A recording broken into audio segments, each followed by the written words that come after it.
Maximum कितने पैसे में लोग? कम से कम मेरे पास से 50,000 से ज्यादा। क्या मजाक कर रहे हैं भाई, यहाँ तो 2 लाख में लोग जाते हैं। भाजपा इनका सबूत है। बंदा मेरे पास आ गया, दूसरे के पास नहीं जाएगा। नहीं जाएगा। अभी हम मौजूद है पूर्णिया के रौटा बाजार में।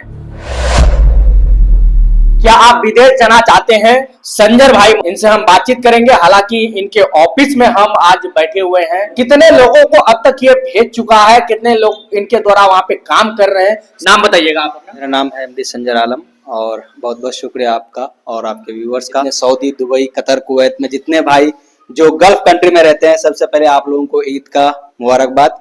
और वही कल हमारा यहाँ इंडिया में होने वाला है, पूरे देशवासियों को ईद का मुबारकबाद। ये ऑफिस आपका कहाँ है? लोकेशन थोड़ा बताइएगा। ये हमारा ऑफिस जो है बिहार के पूर्णिया जिला और रौटा मार्केट के अंदर है। ऑफिस का बिल्डिंग है वो है White House, Sumera international golden future, जो कि हमारा ऑफिस का ये नाम है। कितने लोगों को अब भेज चुके हैं आप? जैसे ऑफिस बैठाने से पहले तकरीबन 60 से 70 आदमी को मैं भेज चुका था। उस टाइम मैं यहाँ पर ऑफिस नहीं बैठा था, हालांकि मैं आउट ऑफ कंट्री था। जब से ऑफिस में बैठा हूँ, नवंबर में आप भी कवर किए थे उस टाइम, नवंबर में मैं ऑफिस बैठा हूँ, तब से आज तक तकरीबन 150 पार कर चुका है। जो कि जो भी काम बोला गया है वो मिला है। अभी तक कोई भी कंप्लेन नहीं है मेरे पास। 2 लाख 3 लाख रुपया लिया जाता है और जब उनको भेज दिया जाता है तो एजेंट जो है अपना मोबाइल नंबर बंद कर देते हैं। ये समस्या सामने आ जाता है। देखिए, ये चीज वही लोग करते हैं जिनको मतलब इसके बारे में पूरा मालूम नहीं है और वो एक्चुअली में पैसे के लिए काम कर रहा है। ठीक है, उनको अगला का भविष्य नहीं बनाना है, उनको अपना भविष्य बनाना है। इस चक्कर में उल्टा सीधा काम में, उल्टा सीधा कंपनी में, उल्टा सीधा जगह में डाल देते हैं। अच्छा, आप किन किन देशों में लोगों को भेजते हैं? मैं Saudi, Dubai, Qatar, Kuwait, Bahrain, ठीक है, ये कंट्री में मोस्टली मैं भेजता हूँ। और भी रिक्वायरमेंट रहता है, जैसे कि मालदीव का हो गया, रशिया का हो गया, और ये सब जगहों में मैं काम नहीं करता हूँ क्योंकि यहाँ पर ज्यादातर फ्रॉड का काम हो रहा है और यहाँ ज्यादातर विजिट का काम मिलता है। तो विजिट का काम करना, समझ लो जो अगला जाएगा उसके लिए बहुत ही ज्यादा, मतलब 90% उनका खतरा ही खतरा है। काम नहीं मिलता है उसमें ज्यादातर, और 1% आदमी को मिल जाता है। तो ये सब में काम करता नहीं विजिट ना। आपने देखा सोशल मीडिया के जरिए से, यहाँ से जाने के बाद बहुत सारे लोग वहां पे भटक जाते हैं, काम नहीं मिलते हैं। कभी कभी ऐसा समस्या आ जाता है कि समुद्र में बेच लिया जाता है या फिर आपसी मामला में झगड़ जाते हैं, उनको जेल कर दिया जाता है।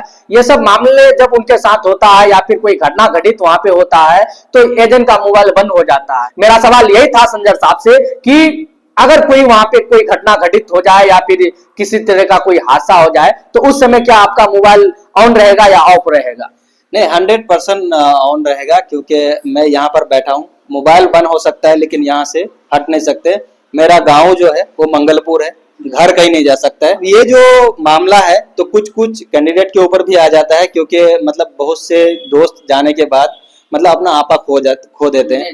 हाँ, तो अब साथ वाले से कैसे, क्योंकि ये चीज सबको पता है कि हम आउट ऑफ कंट्री हैं और हमारा कंट्री का लॉ अलग है, वहाँ का लॉ अलग है, तो आपको उसके हिसाब से चलना पड़ेगा। लेकिन कुछ कुछ गलतियां खुद भी करते हैं और कुछ गलती मिस्टेक से भी हो जाता है।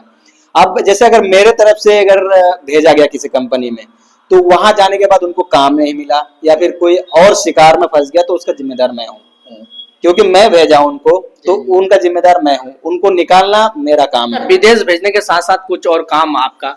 जी, मेरा काम है पासपोर्ट अप्लाई करने का, ठीक है, पैन कार्ड बनाने का और मनी ट्रांजैक्शन जैसे कि CSP वाला, वो भी काम है। जो लोग जाना चाहता है तो उन लोग को क्या सूचना देना चाहते हैं? मैं तो यही कहना चाहता हूँ कि आप सुनिए, 10 करिए अपना, ठीक है, 10 आदमी से सुनिए लेकिन अपना दिल से कीजिए जो भी आपको अच्छा लगे। जैसे आप अगर किसी के पास जाते हैं काम करने के लिए तो फर्स्ट टाइम में वो आपसे पैसे ले लेते हैं 10,000, 20,000, 30,000 फर्स्ट टाइम में, जो कि कोई भी काम नहीं किया जाता है। तो इस मामले में ये गलत है, ठीक है, क्योंकि एडवांस पेमेंट कोई भी नहीं दे सकता। इस काम में एडवांस पेमेंट नहीं चलता। हाँ, इसका प्रोसेस जो है वो मेडिकल करना है, ठीक है। अगर आप कोई कैटेगरी में जा रहे हैं तो उसका बाकायदा इंटरव्यू किया जाता है, फेस टू फेस इंटरव्यू होता है या फिर जो भी जूम इंटरव्यू जैसा भी है। इंटरव्यू प्रोसेस गुजरने के बाद अगर आप जो है सिलेक्ट हो जाते हैं तो उसके बाद मेडिकल किया जाता है। मेडिकल करने के बाद एक उसको मोफा बोला जाता है। मोफा मारने के बाद उसके बाद जो है कुछ पैसा लिया जाता है, चाहे 10,000, 20,000। वो लेने के बाद ये पूरा पेमेंट जो है टिकट पासपोर्ट देने के बाद आपको करना है। तो ये प्रोसेस है। और जो आप जिस टाइम इंटरव्यू किए नहीं किए, मेडिकल किए नहीं किए, फर्स्ट टाइम आप पासपोर्ट जमा कर दिए, उसके बाद 10 से 20 हजार रुपए आप जमा कर दिए, तो इसका कोई भरोसा नहीं। यानी उसका मतलब ये होता है कि बंदा मेरे पास आ गया, दूसरे के पास नहीं जाएगा।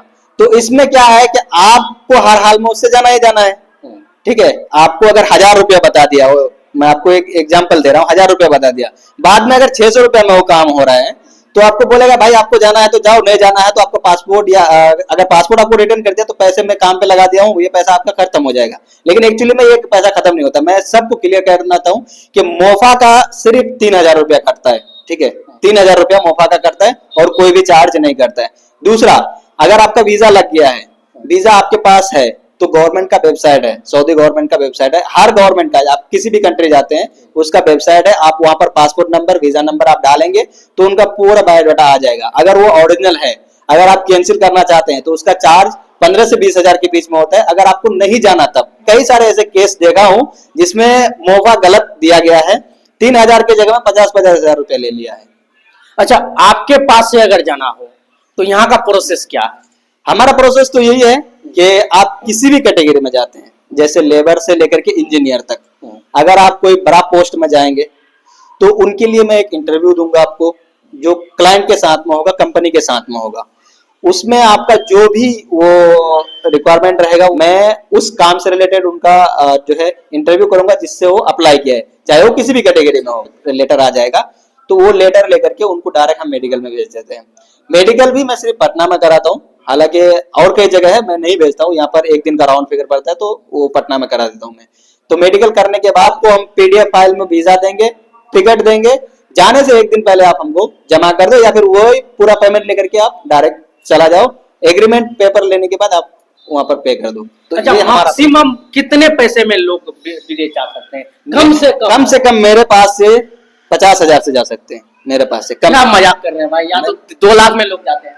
हम करके दिए हैं, हम करके दिए, हमारे पास बाजबता इनका सबूत है, हम करके दिए हैं।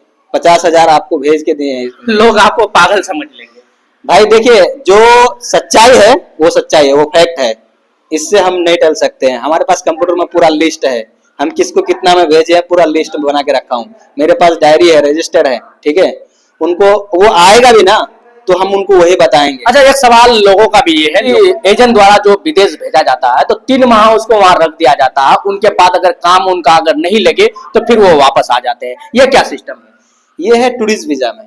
ठीक है, तो ये ज्यादातर अप्लाई होता है दुबई का। इसमें बंदा को नहीं जाना चाहिए क्योंकि ये घूमने वाला वीजा है, काम का नहीं है। अगर आप टूरिस्ट वीजा में जाना चाहते हैं या फिर आपको बताया जा रहा है कि 3 माह आपको वहां वेट करना पड़ेगा, इन बात को गौर से सुनेंगे क्योंकि ये सवाल वहां जाने के बाद अगर उनको किसी भी पोस्ट में भेजा जाए कि आपको हम सुपर मार्केट में भेज रहे हैं, तो वो तो कंपनी का वीजा लगा हुआ नहीं है, वो टूरिस्ट में है। ठीक है, अगर बाय द वे उसमें लगा भी दिया हो सुपर मार्केट में, तो उसका क्या होगा कि वो 3 महीना तक ही काम कराएगा, उसके बाद उनको वो बोलेगा कि भाई आप जा सकते हो, आपका वीजा नहीं लगा है। ठीक है, तो वो रिटर्न कर देगा, उसका कोई रिस्पॉन्सिबिलिटी नहीं है वहां पर, और उसका एग्रीमेंट बनता है बाद उसका।